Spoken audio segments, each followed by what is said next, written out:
अथ महालक्ष्म्यष्टकम्। इंद्र उवाच नमस्तेस्तु महामाये श्रीपीठे सुरपूजिते शङ्खचक्रगदाहस्ते महालक्ष्मी नमोऽस्तुते। नमस्ते गरुडारूढे कोलासुरभयङ्करी सर्वपापहरे देवी महालक्ष्मी नमोऽस्तुते। सर्वज्ञे सर्ववरदे सर्वदुष्टभयङ्करी सर्वदुःखहरे देवी महालक्ष्मी नमोऽस्तुते। सिद्धिबुद्धिप्रदे देवी भुक्तिमुक्तिप्रदायिनी मंत्रमूर्ते सदा देवी महालक्ष्मी नमोऽस्तुते। आद्यन्तरहिते देवी आदिशक्ति महेश्वरी योगज्ञे योगशम्भूते महालक्ष्मी नमोऽस्तुते। स्थूलसूक्ष्ममहारौद्रे महाशक्ति महोदरे महापापहरे देवी महालक्ष्मी नमोऽस्तुते। पद्मासनस्थिते देवी परब्रह्मस्वरूपिणी परमेशी जगन्माता महालक्ष्मी नमोऽस्तुते। श्वेतांबरधरे देवी नानालंकारभूषिते जगत्स्थिते जगन्माता महालक्ष्मी नमोऽस्तुते। महालक्ष्म्यष्टकं स्तोत्रं यः पठेत् भक्तिमान् नरः सर्वसिद्धिमवाप्नोति राज्यं प्राप्नोति सर्वदा। एककाले पठेन्नित्यं महापापविनाशनं द्विकालं यः पठेन्नित्यं धनधान्यं समन्वितं त्रिकालं यः पठेन्नित्यं महाशत्रुविनाशनं महालक्ष्मीर्भवेत् नित्यं प्रसन्ना वरदा शुभा।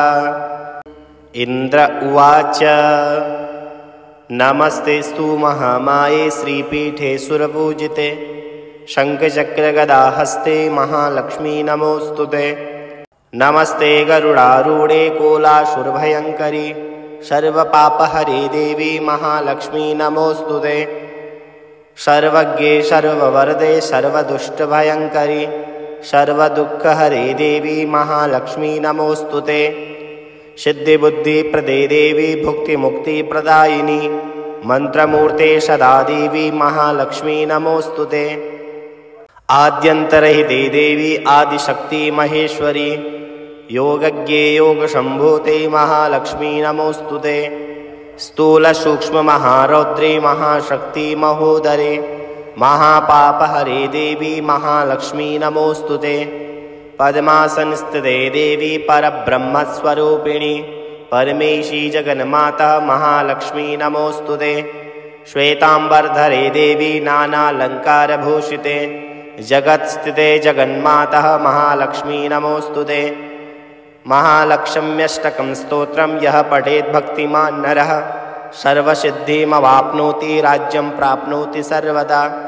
एककाले पठेन्नित्यं महापापविनाशनं द्विकालं यः पठेन्नित्यं धनधान्यं समन्वितं त्रिकालं यः पठेन्नित्यं महाशत्रुविनाशनं महालक्ष्मीर्भवेत् नित्यं प्रसन्ना वरदा शुभा। इंद्र उवाच नमस्तेस्तु महामाये श्रीपीठे सुरपूजिते शङ्खचक्रगदाहस्ते महालक्ष्मी नमोऽस्तुते। नमस्ते गरुडारूढे कोलासुरभयङ्करी सर्वपापहरे देवी महालक्ष्मी नमोऽस्तुते। सर्वज्ञे सर्ववरदे सर्वदुष्टभयङ्करी सर्वदुःखहरे देवी महालक्ष्मी नमोऽस्तुते। सिद्धिबुद्धिप्रदे देवी भुक्तिमुक्तिप्रदायिनी मंत्रमूर्ते सदा देवी महालक्ष्मी नमोऽस्तुते। आद्यन्तरहिते देवी आदिशक्ति महेश्वरी योगज्ञे योगशम्भूते महालक्ष्मी नमोऽस्तुते। स्थूलसूक्ष्ममहारौद्रे महाशक्ति महोदरे महापापहरे देवी महालक्ष्मी नमोऽस्तुते। पद्मासनस्थिते देवी परब्रह्मस्वरूपिणी परमेशी जगन्माता महालक्ष्मी नमोऽस्तुते। श्वेतांबरधरे देवी नानालंकारभूषिते जगत्स्थिते जगन्माता महालक्ष्मी नमोऽस्तुते। महालक्ष्म्यष्टकं स्तोत्रं यः पठेत् भक्तिमान् नरः सर्वसिद्धिमवाप्नोति राज्यं प्राप्नोति सर्वदा।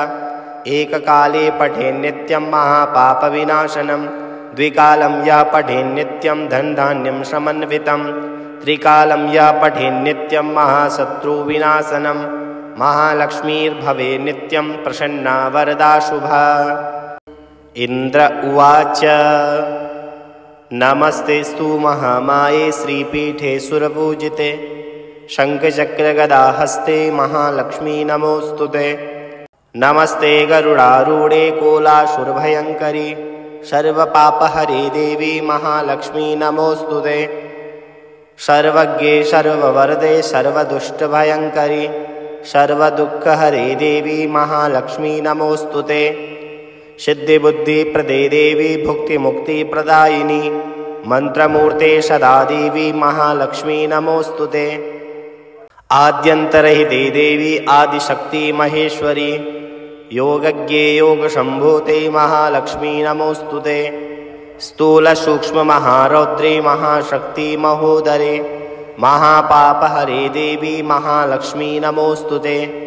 पद्मासनस्थिते देवी परब्रह्मस्वरूपिणी परमेशी जगन्माता महालक्ष्मी नमोऽस्तुते। श्वेतांबरधरे देवी नानालंकारभूषिते जगत्स्थिते जगन्माता महालक्ष्मी नमोऽस्तुते।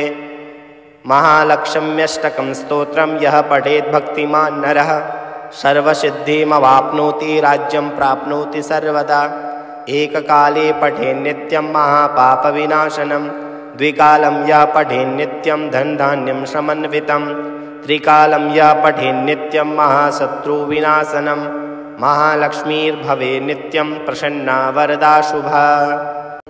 इन्द्र उवाच नमस्तेस्तु महामाये श्रीपीठे सुरपूजिते शङ्खचक्रगदाहस्ते महालक्ष्मी नमोऽस्तुते। नमस्ते गरुडारूढे कोलासुरभयङ्करी सर्वपापहरे देवी महालक्ष्मी नमोऽस्तुते। सर्वज्ञे सर्ववरदे सर्वदुष्टभयङ्करी सर्वदुःखहरे देवी महालक्ष्मी नमोऽस्तुते।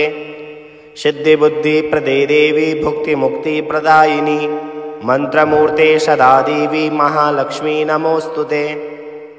आद्यन्तरहिते देवी आदिशक्ति महेश्वरी योगज्ञे योगशम्भूते महालक्ष्मी नमोऽस्तुते।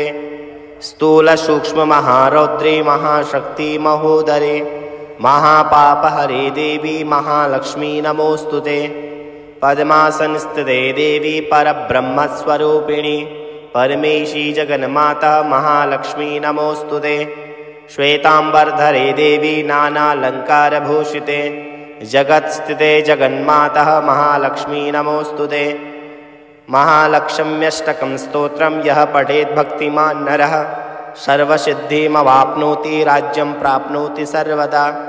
एककाले पठेन्नित्यं महापापविनाशनं द्विकालं यः पठेन्नित्यं धनधान्यं समन्वितं त्रिकालं यः पठेन्नित्यं महाशत्रुविनाशनं महालक्ष्मीर्भवे नित्यं प्रसन्ना वरदा शुभा।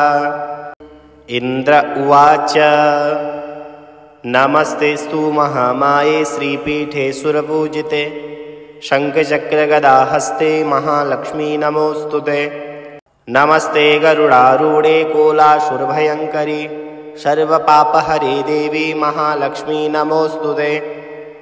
सर्वज्ञे सर्ववरदे सर्वदुष्टभयङ्करी सर्वदुःखहरे देवी महालक्ष्मी नमोऽस्तुते। सिद्धिबुद्धिप्रदे देवी भुक्तिमुक्तिप्रदायिनी मंत्रमूर्ते सदा देवी महालक्ष्मी नमोऽस्तुते। आद्यन्तरहिते देवी आदिशक्ति महेश्वरी योगज्ञे योगशम्भूते महालक्ष्मी नमोऽस्तुते। स्थूलसूक्ष्ममहारौद्रे महाशक्ति महोदरे महापापहरे देवी महालक्ष्मी नमोऽस्तुते। पद्मासनस्थिते देवी परब्रह्मस्वरूपिणी परमेशी जगन्माता महालक्ष्मी नमोऽस्तुते। श्वेतांबरधरे देवी नानालंकारभूषिते जगत्स्थिते जगन्माता महालक्ष्मी नमोऽस्तुते। महालक्ष्म्यष्टकं स्तोत्रं यः पठेत् भक्तिमान् नरः सर्वसिद्धिमवाप्नोति राज्यं प्राप्नोति सर्वदा।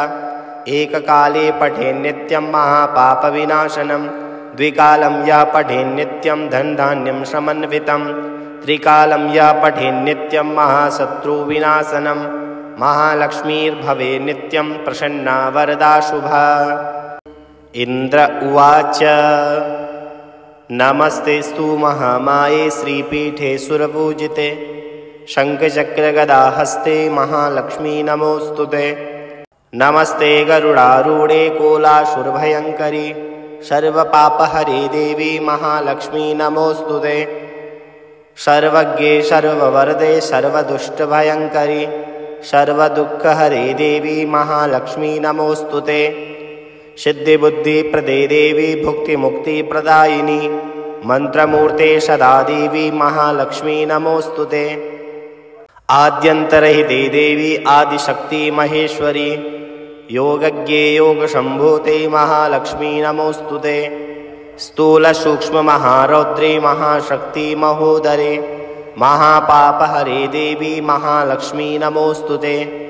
पद्मासनस्थिते देवी परब्रह्मस्वरूपिणी परमेशी जगन्माता महालक्ष्मी नमोऽस्तुते। श्वेतांबरधरे देवी नानालंकारभूषिते जगत्स्थिते जगन्माता महालक्ष्मी नमोऽस्तुते। महालक्ष्म्यष्टकं स्तोत्रं यः पठेत् भक्तिमान् नरः सर्वसिद्धिमवाप्नोति राज्यं प्राप्नोति सर्वदा। एककाले पठेन्नित्यं महापापविनाशनं द्विकालं यः पठेन्नित्यं धनधान्यं समन्वितं त्रिकालं यः पठेन्नित्यं महाशत्रुविनाशनं महालक्ष्मीर्भवे नित्यं प्रसन्ना वरदा शुभा। इन्द्र उवाच नमस्तेस्तु महामाये श्रीपीठे सुरपूजिते शङ्खचक्रगदाहस्ते महालक्ष्मी नमोऽस्तुते। नमस्ते गरुडारूढे कोलासुरभयङ्करी सर्वपापहरे देवी महालक्ष्मी नमोऽस्तुते।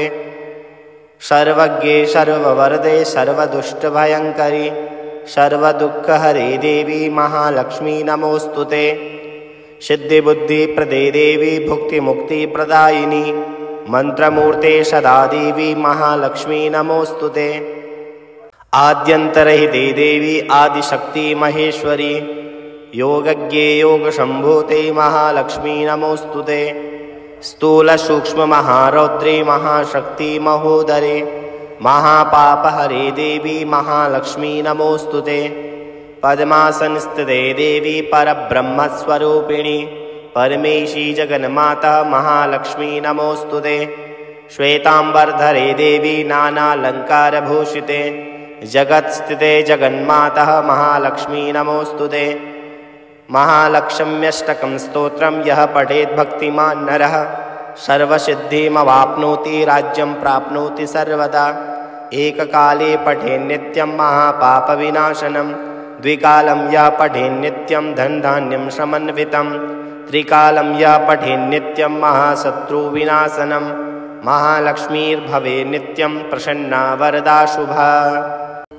इन्द्र उवाच नमस्तेस्तु महामाये श्रीपीठे सुरपूजिते शङ्खचक्रगदाहस्ते महालक्ष्मी नमोऽस्तुते।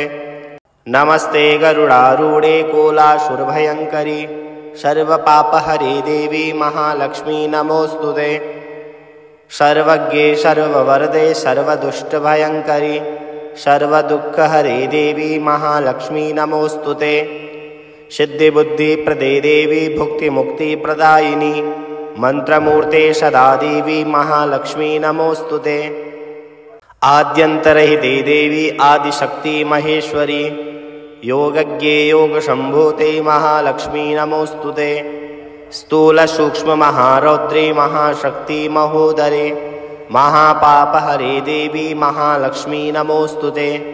पद्मासनस्थिते देवी परब्रह्मस्वरूपिणी परमेशी जगन्माता महालक्ष्मी नमोऽस्तुते। श्वेतांबरधरे देवी नानालंकारभूषिते जगत्स्थिते जगन्माता महालक्ष्मी नमोऽस्तुते। महालक्ष्म्यष्टकं स्तोत्रं यः पठेत् भक्तिमान् नरः सर्वसिद्धिमवाप्नोति राज्यं प्राप्नोति सर्वदा। एककाले पठेन्नित्यं महापापविनाशनं द्विकालं यः पठेन्नित्यं धनधान्यं समन्वितं त्रिकालं यः पठेन्नित्यं महाशत्रुविनाशनं महालक्ष्मीर्भवे नित्यं प्रसन्ना वरदा शुभा। इन्द्र उवाच नमस्तेस्तु महामाये श्रीपीठे सुरपूजिते शङ्खचक्रगदाहस्ते महालक्ष्मी नमोऽस्तुते। नमस्ते गरुडारूढे कोलासुरभयङ्करी सर्वपापहरे देवी महालक्ष्मी नमोऽस्तुते। सर्वज्ञे सर्ववरदे सर्वदुष्टभयङ्करी सर्वदुःखहरे देवी महालक्ष्मी नमोऽस्तुते। सिद्धिबुद्धिप्रदे देवी भुक्तिमुक्तिप्रदायिनी मंत्रमूर्ते सदा देवी महालक्ष्मी नमोऽस्तुते। आद्यन्तरहिते देवी आदिशक्ति महेश्वरी योगज्ञे योगशम्भूते महालक्ष्मी नमोऽस्तुते। स्थूलसूक्ष्ममहारौद्रे महाशक्ति महोदरे महापापहरे देवी महालक्ष्मी नमोऽस्तुते। पद्मासनस्थिते देवी परब्रह्मस्वरूपिणी परमेशी जगन्माता महालक्ष्मी नमोऽस्तुते। श्वेतांबरधरे देवी नानालंकारभूषिते जगत्स्थिते जगन्माता महालक्ष्मी नमोऽस्तुते। महालक्ष्म्यष्टकं स्तोत्रं यः पठेत् भक्तिमान् नरः सर्वसिद्धिमवाप्नोति राज्यं प्राप्नोति सर्वदा। एककाले पठेन्नित्यं महापापविनाशनं द्विकालं यः पठेन्नित्यं धनधान्यं समन्वितं त्रिकालं यः पठेन्नित्यं महाशत्रुविनाशनं महालक्ष्मीर्भवेत् नित्यं प्रसन्ना वरदा शुभा। इन्द्र उवाच नमस्तेस्तु महामाये श्रीपीठे सुरपूजिते शङ्खचक्रगदाहस्ते महालक्ष्मी नमोऽस्तुते। नमस्ते गरुडारूढे कोलासुरभयङ्करी सर्वपापहरे देवी महालक्ष्मी नमोऽस्तुते। सर्वज्ञे सर्ववरदे सर्वदुष्टभयङ्करी सर्वदुःखहरे देवी महालक्ष्मी नमोऽस्तुते।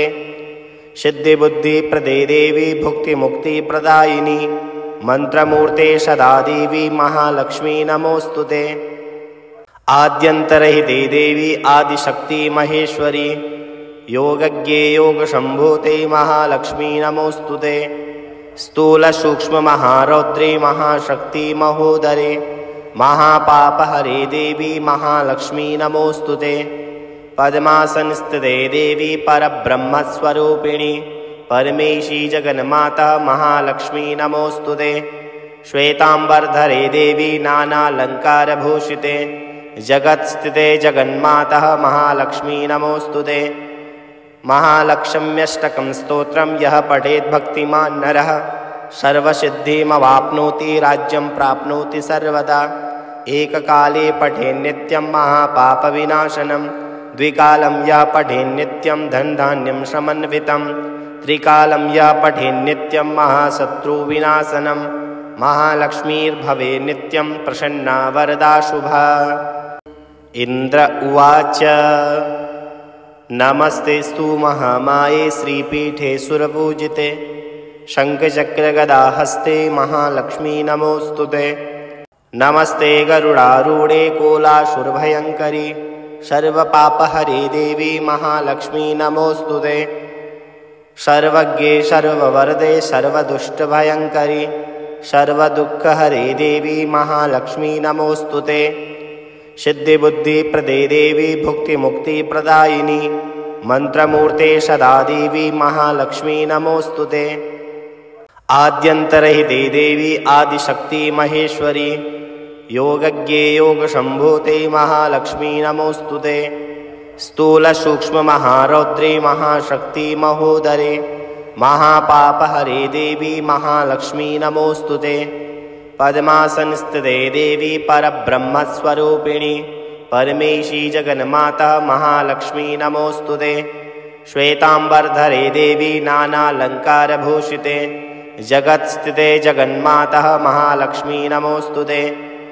महालक्ष्म्यष्टकं स्तोत्रं यः पठेत् भक्तिमान् नरः सर्वसिद्धिमवाप्नोति राज्यं प्राप्नोति सर्वदा।